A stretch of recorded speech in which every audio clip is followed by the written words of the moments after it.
شہر میں ایک عورت بیوہ کیا ہوئی کہ اس پر مصیبتوں کے پہاڑ ٹوٹ پڑے۔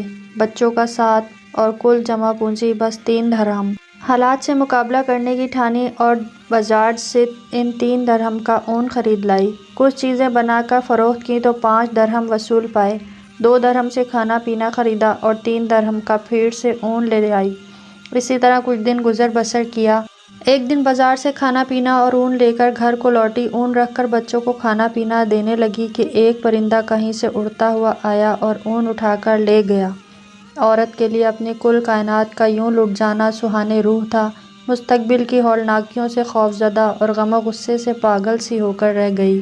دوسرے دن سیدھا جناب داؤد طائی کے گھر گئی۔ ان کو اپنا قصہ سنا کر ایک سوال پوچھا، کیا ہمارا رب رحم دل ہے یا ظالم؟ جناب داؤد طائی عورت کی درد بھری کہانی سن کر پریشانی کے عالم میں ابھی اسے تسلی دے رہے تھے کہ اتنے میں دروازے پر دستک ہوئی۔ جا کر دیکھا تو 10 اجنبی اشخاص کو کھڑے ہوئے پایا۔ ان سے آمد کا مقصد اور ماجرا پوچھا تو انہوں نے کہا کہ حضرت ہم سمندر میں سفر کر رہے تھے کہ ہماری کشتی میں ایک سوراخ ہو گیا۔ پانی اتنی تیزی سے بڑھ رہا تھا کہ ہماری موت صاف نظر آ گئی۔ مصیبت کی اس گھڑی میں ہم میں سے ہر شخص نے عہد کیا کہ اگر اللہ پاک ہماری جان بچا دیں تو ہم میں سے ہر آدمی 1,000 درہم صدقہ دے گا۔ ابھی ہم یہ دعا کر ہی رہے تھے کہ ایک پرندے نے کہیں سے ہماری کشتی میں اون کا ایک گولا لا کر پھینک دیا، جسے ہم نے فوراً سوراخ میں پھنسایا، کشتی کو پانی سے خالی کیا اور سیدھے یہاں نزدیک ترین ساحل پر آ پہنچے۔ ہم کیونکہ یہاں کے لیے اجنبی تھے اس لیے لوگوں سے کسی معتبر آدمی کا نام پوچھا تو انہوں نے ہمیں سیدھا آپ کے پاس بھیج دیا ہے۔ یہ لیجئے 10 درہم اور ہماری طرف سے مستحقین کو ڈھونڈ کر دے دیجئے گا۔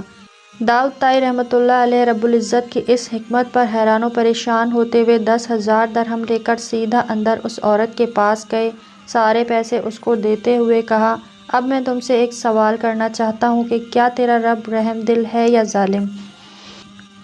بیوہ عورت داؤد طائی رحمۃ اللہ کے چہرے کو تکتی رہ گئی۔ اس کی آنکھوں سے اشک جاری تھے، گویا اس کے جسم کا ہر حصہ، ہر بال رب کے شکر میں ڈوبا جا رہا ہو۔